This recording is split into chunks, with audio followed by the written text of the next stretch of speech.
Gentleman from Florida, seek recognition. Move strike last word. Gentleman is recognized. Thank you, Mr. Chairman. Glad to see that the microphone's working this week. My good friend from Georgia just asked the operative question. How can we impeach if we don't get the documents? How can we impeach if we don't get the documents? Ladies and gentlemen, this hearing is not about the Attorney General. It's not about the Mueller report, 92% of which everyone in America has had the opportunity to read. It's not about the fact that even the portions that the American people haven't been able to read, the chairman's been able to go read had he chosen. This is all about impeaching the president. Now, why don't they just say it? Why don't they just jump to the impeachment proceedings like their liberal media overlords are telling them to do? Well, the reason is that the American people don't support impeachment. And it's easy to understand why. They actually went and elected Donald Trump president of the United States. And I don't think people are going to support impeaching a president who's doing so well. I mean, you got 3.2% growth in the economy. The Trump economy is hot. And the reason we're doing so well is as a consequence of the president's policies. And so at a time when my Democrat colleagues are focused on the next election and not solutions to the problems facing Americans, they can't attack the president's policies because people are doing well. So typically they roll next to identity politics, that based on what you look like, who you pray to, or who you love, you can't possibly support Republicans. But African Americans are doing better. Hispanics are doing better. Women are doing better. We are seeing a rising tide that is truly lifting all boats in this country. And so now we have this effort, not to argue with policies, not to typically go to the identity politics that functions as the organizing principle of today's Democratic Party. They have to delegitimize the guy that won, delegitimize the guy that people voted for, but they don't have the guts to do it directly, and so they're going after the Attorney General. Now, the gentleman from Georgia in his last remark said, we are hiding behind the rules.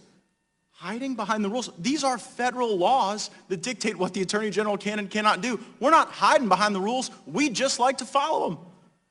By the way, it's not following the rules that got us in this trouble in the first place. When the Inspector General testified before us, he said it's the fundamental fact that during the investigations of Hillary Clinton and Donald Trump, you saw continuous examples of a one-off here, a violation of protocol there. The Inspector General said never before had he seen a circumstance where the very same team that was investigating Hillary Clinton would then go and investigate the other person that was involved in the 2016 presidential contest. About a month ago, in this committee, I laid out the stages of grief: denial, anger, bargaining, depression, and acceptance. And I think that folks watching at home can probably follow along and see where we're headed. First, my Democratic colleagues were in denial. When they saw that there was no collusion after saying for 22 months that the president was an agent of the Russian government, after saying for 22 months that there was actual evidence of collusion, they were in denial when they saw the conclusion that there wasn't. Then there was anger. It had to be the Attorney General's fault. Mueller didn't make a decision on obstruction. Somebody had to. The Attorney General did. So they got mad at him. And we had this whole kerfluffle of anger. Well, now we know the third step: bargaining. Well, Mr. Attorney General, you've given us 92% of the Mueller report, but we have to bargain for the remaining 8% because that's really where we think the action is. Well, Mr. Attorney General, you spent 5 hours before the Senate Judiciary Committee. 3 of our presidential candidates got to question you. You offered to come before the House Judiciary Committee. You offered to come for an additional hour of questioning, but we have to bargain so that our staff lawyers can ask you questions.